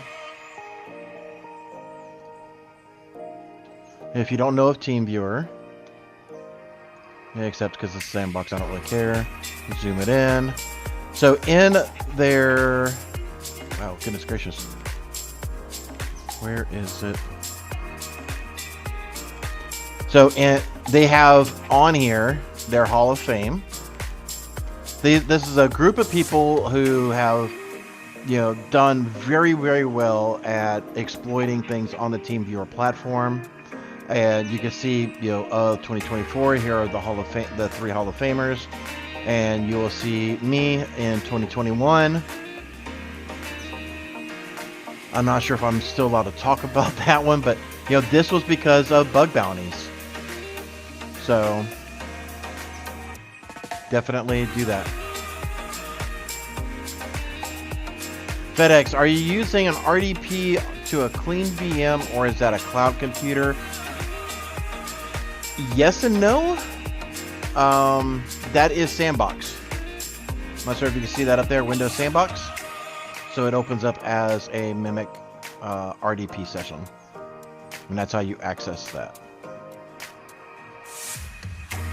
So, when we were getting some of the engagements and things like that, like I was mentioning before, I got actually more kudos, if you will, because I was on TeamViewer's site than having a CEH. Maybe your job will require it, but I would say go watch or go do some pen testing, show your chops.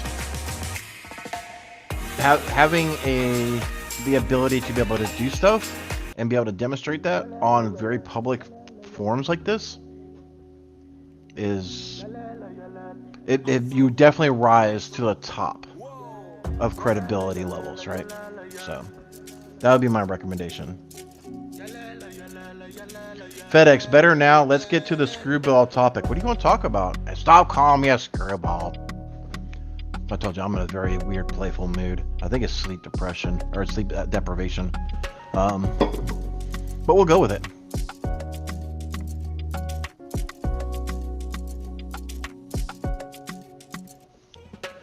Oh, George.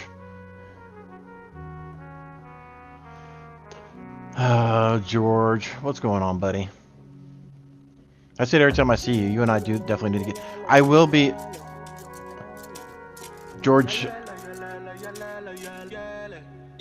we'll be getting together into next month. I'll be coming up to you know who to do you know what. Sorry, everybody. A little side topic that I shouldn't be talking about on air, but George, we'll see you toward the end of next month. You and the whole gang up there. Looking at mod chat here. To be an effective question, to be an effective pen tester with so many facets of pen testing, how do you choose the area of specialty? Taiwan Gong, I think is how you pronounce your name. Again, forgive me. Let me bring this up here.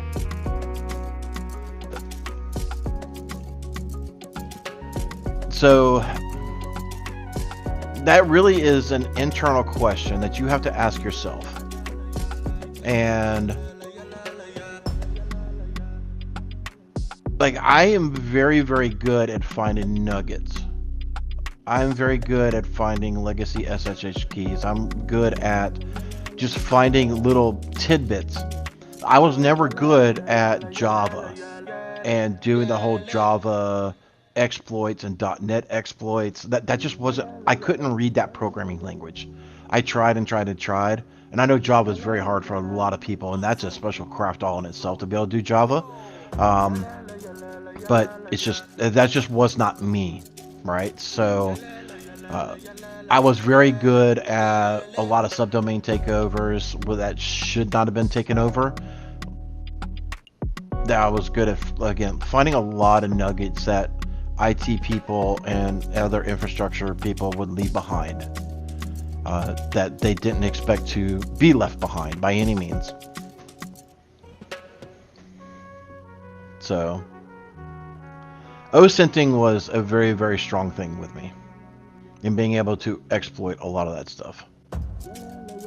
That's where, again, where a lot of my... Sorry, I was just checking stuff. Let's see. I hear myself saying again. I hate that.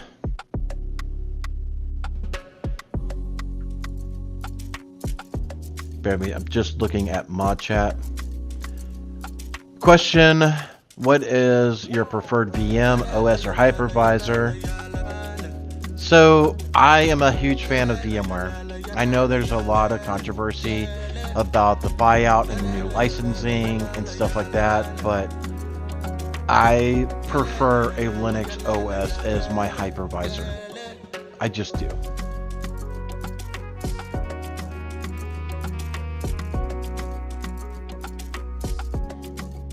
I know there's a lot of people who want and use, what is it, Promox, I think it's called. But I don't, to me that one is, I mean, it's open source, but it's so narrow. Like, it's very hard. You can't really, correct me if I'm wrong. Again, lack of knowledge on that topic, but Proxmox, thank you, Proxmox. I'm not sure if you can export Proxmox to be used in a Hyper-V or VMware infrastructure. So,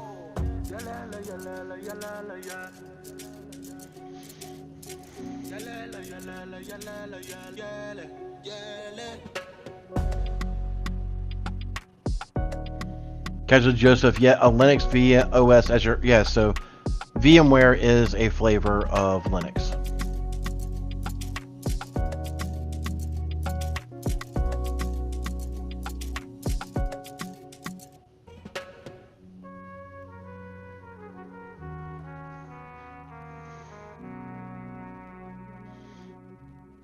Question from the infamous Carrie.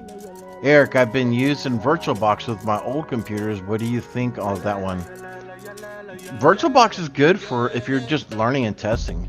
You know, there's no problems with that. I'm just saying what my preference is. Like even on my workstation here, you know, I have VMware Play or a VMware Workstation.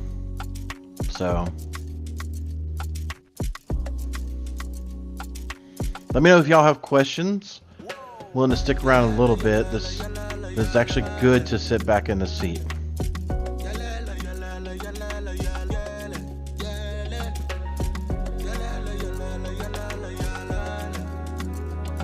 Insert adult joke here is happening on in mod chat. Thank goodness that thing does not ever get streamed. It'll all be canceled.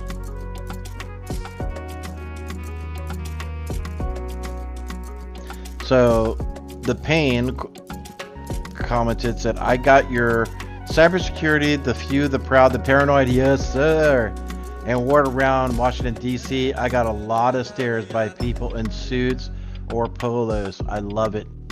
So if you don't know, we do have a merch store. So if you just go to merch.barricadecyber.com,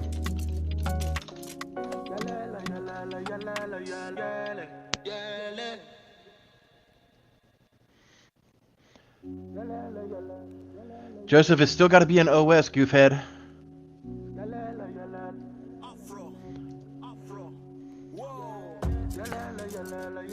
So this is the shirt that's being discussed. Cybersecurity, the few, the proud, the paranoid. And it even is in fat boy size that I can be able to wear. I think we even... Did we get the polo? Oh, this is just the new arrivals. Where's... This one's still funny to me. I love it because I always say RDP is ransomware deployment protocol. So that one's funny to me. I love it. It's weird that that one is not like in the larger sizes. Oh, it is 4XL, just not in 5. That's weird how that shows up like that. Anyway. So get your ransomware deployment protocol or cybersecurity. The few, the proud, the paranoid. Of course, the play on the Marine Corps. The few, the proud, the Marines.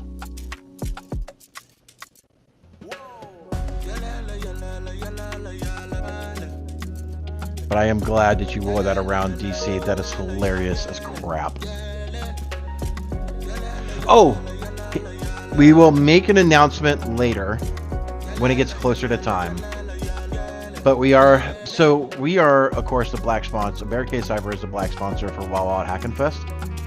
And we're going to be, I asked it yesterday to the Black Hills team, you know, with our sponsorship, we get so many seats that are tickets that are allowed to be used for my organization. We're a pretty small organization. We're not going to be able to use up all those. So we are going to be using, or we're going to be raffling or donating or something of some of our leftover sponsorship seats to be given away. So yeah, Joseph, go back to your sandbox and Tonka trucks. I talk too much and he's going to freaking isolate my device.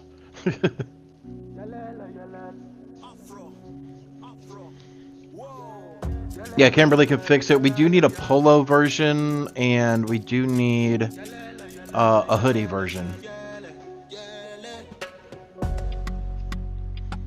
Alpha Sierra, I look forward to meeting you at Wawa Hackin' Fest. Don't get your hopes up. I am nothing special, I promise you. You will have a much better time talking to Joseph.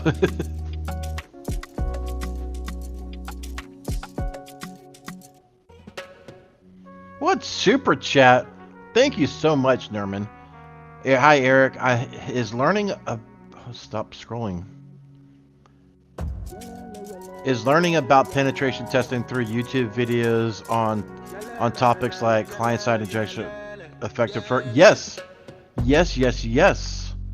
There's God, I'm seeing again. I hate when I do that. To me, it sounds like you're so unintelligent when you sit there and say and all that crap. It drives me nuts. So I'm very cognitive of when I say it, and it drives me nuts when I say it, and I hate it. But anyway, I diverse. So yeah, there's several YouTube people. I know Stoke has kind of gone away and is not really doing anything. He's done the whole. He didn't do an Irish exit. He gave his goodbyes and stuff like that. But I know Nahamsek, is that how you pronounce his name? Nahamsek does a lot of. Why am I going to Netflix? I told you I'm.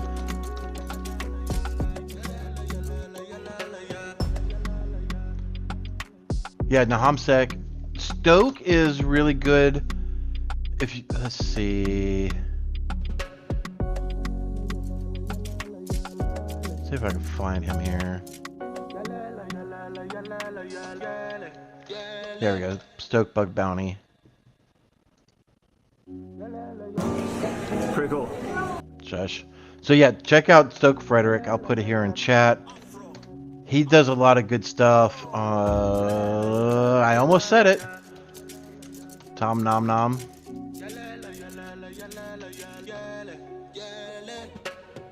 This dude is next level with his scripting. Definitely check him out. Like I said, check out Nahamsek, things of that nature. I mean, Tom Nom Nom doesn't do a whole lot of YouTube videos, but definitely go check out his GitHubs and things of that nature. It's and here of course you can't even see it, but yeah. There I go again. Sorry, bear with me. Trying to get back into it. So yeah, it's definitely check out those. There's a lot of educational stuff that can be learned from folks like that. And once you start consuming NahomSec, Tom Nom Nom, Stoke, this is going to sound rude, and I don't mean it that way, but it's like a way to identify a person. So precursor there. But there's another bug bounty guy that has like eczema or that big red thing all over his face, but I can't remember his name. If you know him, he's another good person to watch. Like his name is escaping me. But it's like eczema or alopecia or so, it's a big red thing on his face. I can't remember his name to save my life.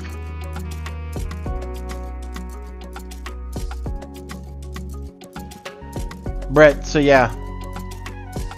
The other one that drives me nuts too is, right? I'm like, are you trying to convince me that you know something, or yourself that you know something? I don't know. Thank you, Jason Haddix. Thank you, Joseph. Jason Haddix. That is, I haven't watched any of his stuff, or Stokes or Tom Nom Noms or NahomSec or anything, but Jason Haddix is definitely up there. And I learned a lot of burp stuff from Stoke. I went and met him in places undisclosed, but that's a very good dude. He knows his stuff, so definitely go back and check it out and get curious. That's where I got Stay Curious, my friends, was from Stoke. I stole that from him.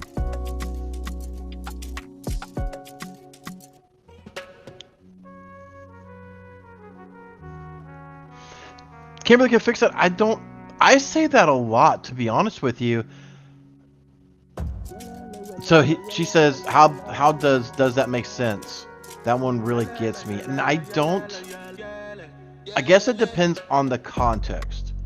So like for me, as everybody knows, I'm filled with ADHD. I will ramble. Sometimes I will talk myself in a circle. So when I'm like, okay, wait a second, let me try to bring this in, and then I'll ask, did that make sense at all, or did I not answer your question at all? So that's one of those things that I'm trying to correct with myself, trying to bring a topic to a closure and make sure I'm just not deer in the headlights type of thing with whoever I'm speaking with. Because if you hear me say that, I just literally realized I was talking myself in a circle.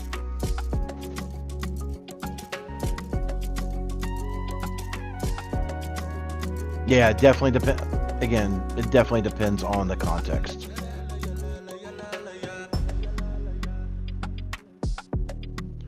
Joseph, I will isolate you. I will isolate you in a second.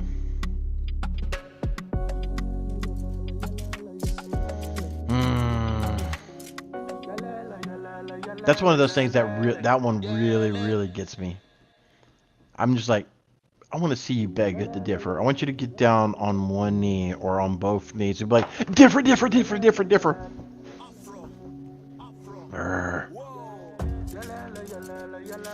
The other, it doesn't get me as much, but is the term I could care less. Oh, I'm pretty sure you can care less. You care enough to make a comment about it. I'm sure you could care less.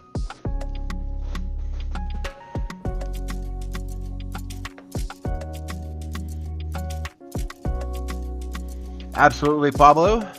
Glad I could be of help there.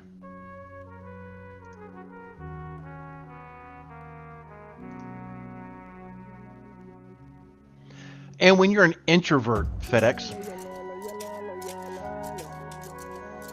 I am very socially awkward. It doesn't really show. Oh, it may. James Lynch. Can we boot James Lynch? I beg for your pardon. Oh. Anyway. the social awkwardness may come out on stream. I don't know if it does or not. But I really, really suck at small talk. That's why I don't really do it. See you later, Phil.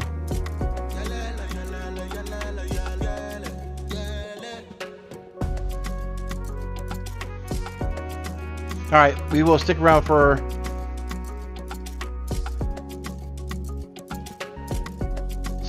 a few more minutes. But let's ask any final questions you may have.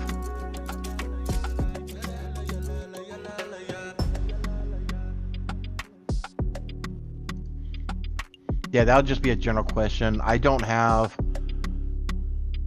Kimberly Could Fix It may be able to slap up a poll in the YouTube, but definitely there'll be a chat here.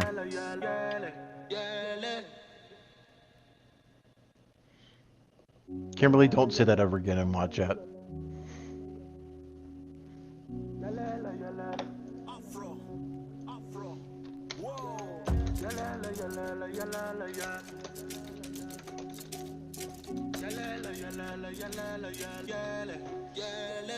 Oh, I miss messing with mod chat.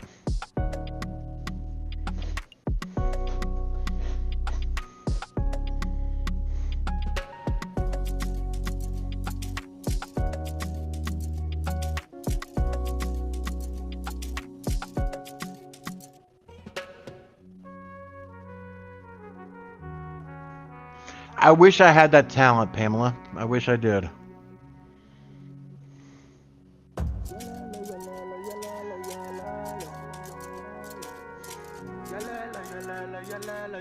All right, the real Bilbo has just won the ban bingo.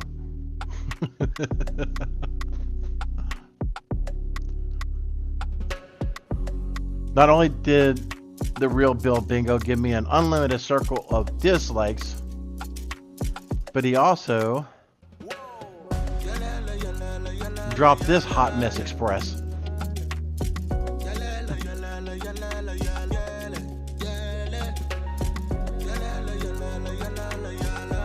Sawtooth Red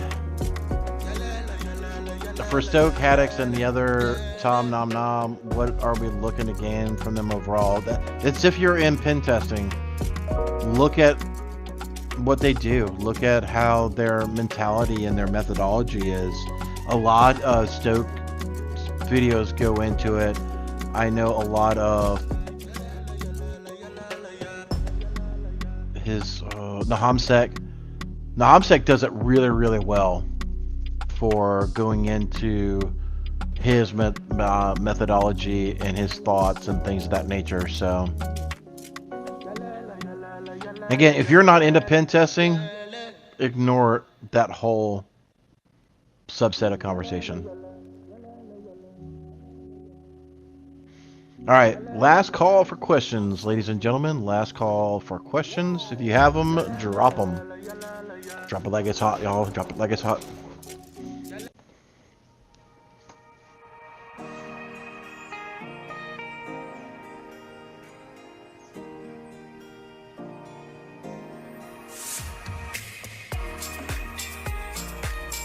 George, you and me both, bud.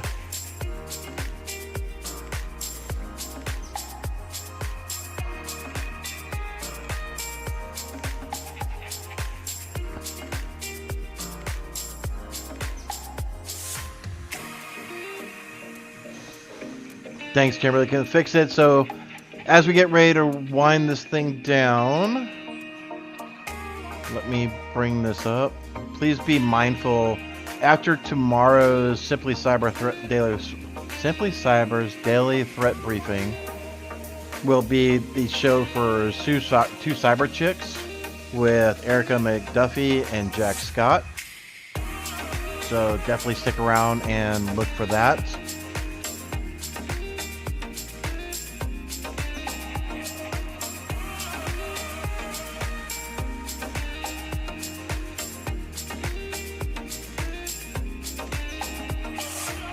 Bump what question?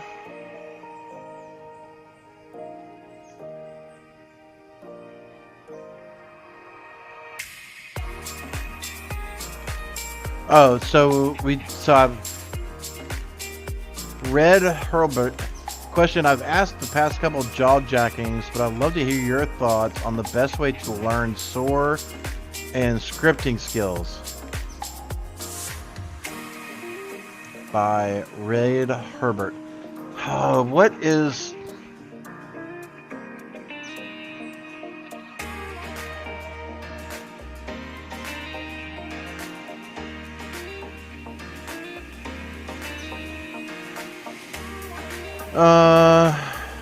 That's a good question. So the scripting, mine is purely PowerShell. PowerShell is very easy for me. It's you got to figure out what programming language works best for you. I know, I'll look at .NET and I'm confused. Just like what I said a minute ago with Java, I'm very confused by Java. I know it doesn't really apply to a lot of this stuff, but when you talk about scripting, you could do a lot of scripting in Java. You can do a lot of scripting in .NET and Python and C++ and C# and just all that stuff. I like PowerShell. That's just my thing, and I love the fact that I can drop PowerShell on just about any OS now, and my language is the same. I don't have to curve my programming language for 32-bit, 64-bit, Windows, Linux, Mac. It's all the same. The only thing I have to worry about is versioning.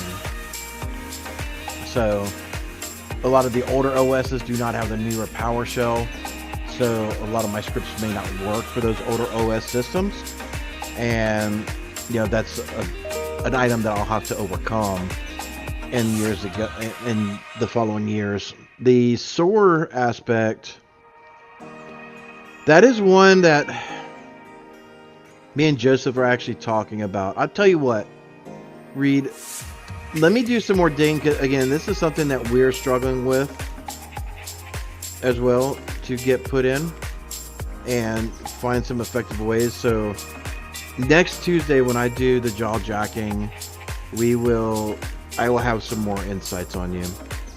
JP, what's going on, buddy? Hope you're doing all right, man.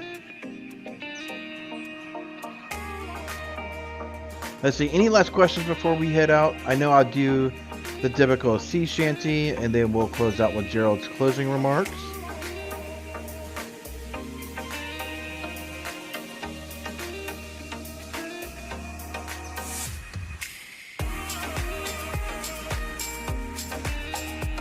Yeah.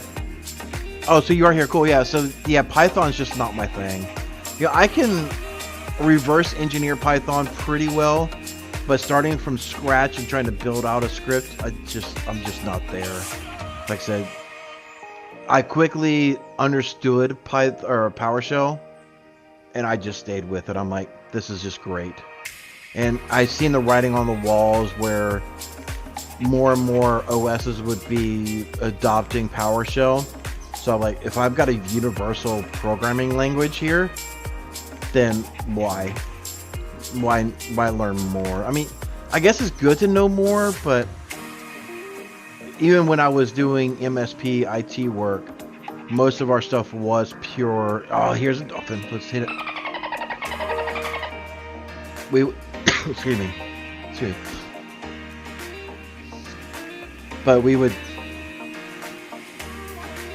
Be quiet. Oh yeah, PowerShell. So I seen the writing on the wall that it was going to be adopted by more and more OSs. So I didn't see the need to have cross-language understanding to some degree. So, but I do think PowerShell is going to help us get the SOAR taken care of. I just don't know exactly how we're going to do it, how cumbersome it's going to be, because it is automation and it is response. The the A and the R is the automate, right? Security, orchestration, automation, and response. Yeah. So the A and the R is automation and response. So I know PowerShell for us is going to be that part of SOAR. So. But are we potentially ingesting our private feeds that we have from Telegram and Shodan and things of that nature for C2 and Brute Retell and stuff like that. I don't know how it's going to pan out just yet, but so if it's just around scripting, it's all going to be PowerShell for us, and that's going to be automation and using it for response. So, and with our EDR, I'm able to push out PowerShell pretty easily. So.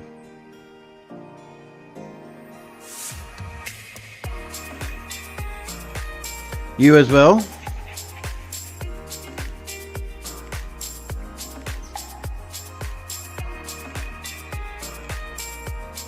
So yeah, in mod chat, I know I keep mentioning it, but Joseph it's a completely different automation and response. He uses playbooks and run books. Yes, Joseph.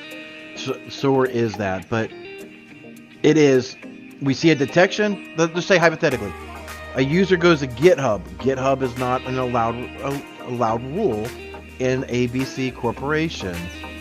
PowerShell to do you use your EDR or whatever to shut down that browser? Are you using PowerShell to do certain aspects of things? Are you using PowerShell to shut down that browser or do isolation, things of that nature? So I did not get that question. So FedEx asked, Eric, you said you have ADHD. Yes, I do. So how you do to keep all in one place? Sorry, that sentence did not ring true with me. I know I can be all over the places at times. Yes. So, okay. FedEx, I understand what you're saying now. How do you stay focused? See you later, George. How do you stay focused and be able to get certain tasks completed? Run FedEx, I will say, in the early days, I would use 15-minute timers. I would have a time. It's annoying as hell, but I would have my phone or whatever do 15, 20, or 30-minute timers, and it would, when that thing hit, the timer went off, I said, okay, stand up, even if it's 30 seconds, stand up, walk around my chair or whatever the situation is, sit back down, regather my thoughts. That way I didn't spend too much time on one aspect of things. And that's helped keep me going. No, you're fine, FedEx. You're good.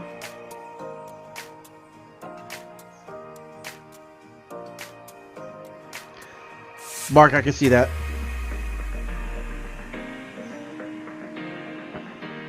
The burnout is what gets me with ADHD, yep.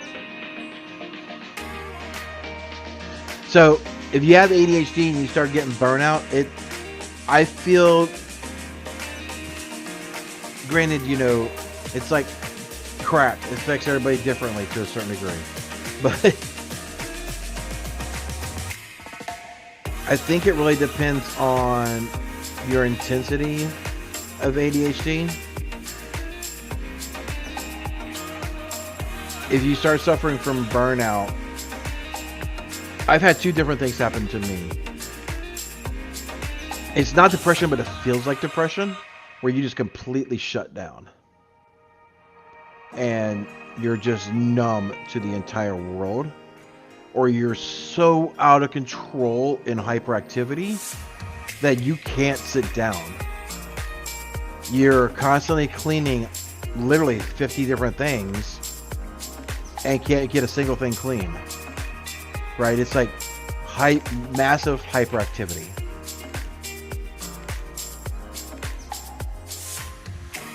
Glad to have you back, Eric. Thanks so much, Justin. James Lynch says AutoHotkey is nice too, or Bash. Yep. I have had to learn some Bash recently. But it's just enough to get me to install PowerShell.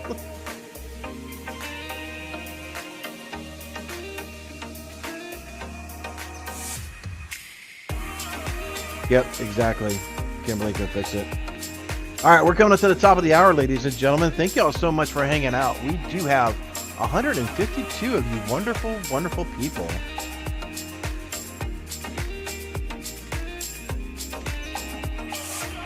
We will allow for one last question, ladies and gentlemen.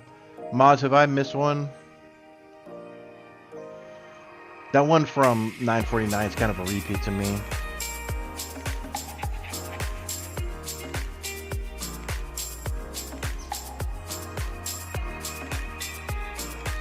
Exactly, FedEx. So there is, remind me in the next time I'm in jawjacking, I will get it. I think the medicine is called Statera, I think, but I'll find out what it is.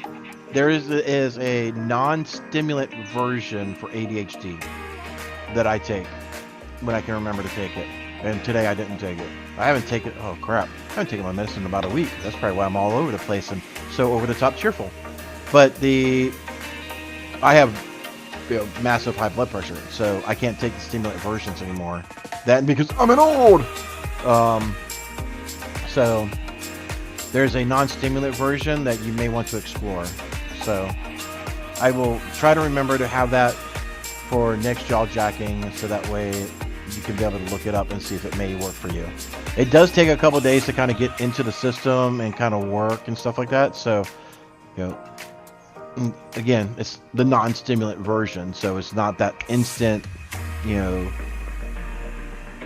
focus that you get from the stimulant version. So, all right, we are going to wind this thing down. Hashtag Volds!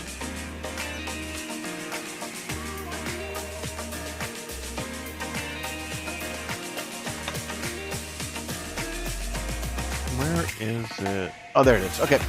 All right, ladies and gentlemen, thank you so much from the bottom of my heart. I truly appreciate all the kind words. I truly appreciate hanging out and doing this. I don't know if I'll be back next Tuesday. I'm trying to get back into the rhythm and the paces and things of that nature. Review online. Yes, your test did work. Congratulations. Oh, did y'all see this LinkedIn post I did the other day? End of life window. Okay. So, I'm not going to show my LinkedIn thing, but did y'all know Netflix has a Hello World? Oh, did they take it down? Hold on. Stand by. Let me go to my LinkedIn. They may have taken it down.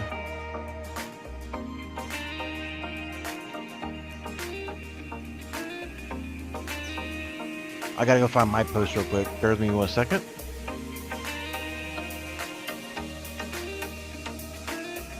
Open image, a new tab. They did. So there was a Netflix.com/Hello World. Oh, I spelled it wrong. There we are. Okay. So there was some people that was on social media that was saying, oh, well, this is just old code or whatever that was left around. And that's possible. But you exposed their hidden page. Nah, I do think this is a tip of the hat to the developers. I really do.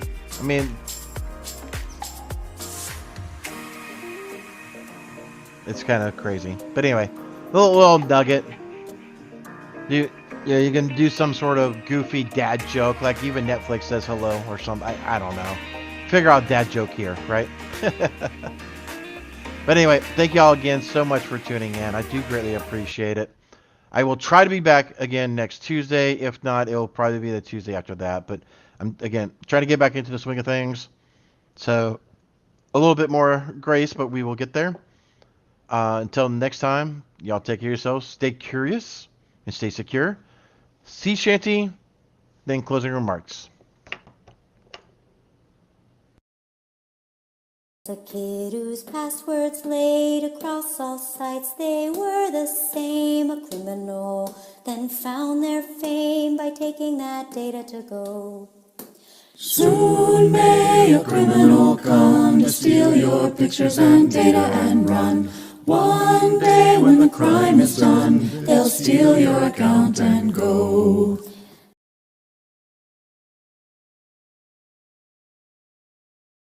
Content. Keep the cybersecurity train going by connecting with the other Simply Cyber community resources. We have the Discord server that's lively and always keeps the conversation going. You can connect with me directly on LinkedIn. And also every single weekday morning on the Simply Cyber channel, we're doing live daily cyber threat briefings, 8 a.m. Eastern Time, as well as Thursday at 4:30 p.m. We're doing live stream interviews with industry experts, and we produce videos that we push out every Wednesday morning. I'm Jerry from Simply Cyber. I hope you enjoyed the content, and we'll see you in the next one.